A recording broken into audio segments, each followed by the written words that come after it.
Mi nombre es Diana Castilla y soy profesora de Psicología de la Universidad de Valencia y también soy la directora de la Clínica de Psicología de la Universidad de Valencia.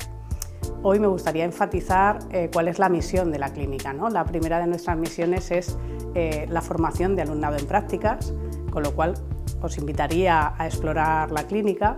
En segundo lugar, también nos gustaría que supierais que nuestra labor más importante es la formación y la atención a pacientes y que estamos aumentando la capacidad o las competencias que tienen los alumnos para relacionarse con los pacientes, hacer evaluación, hacer cribados.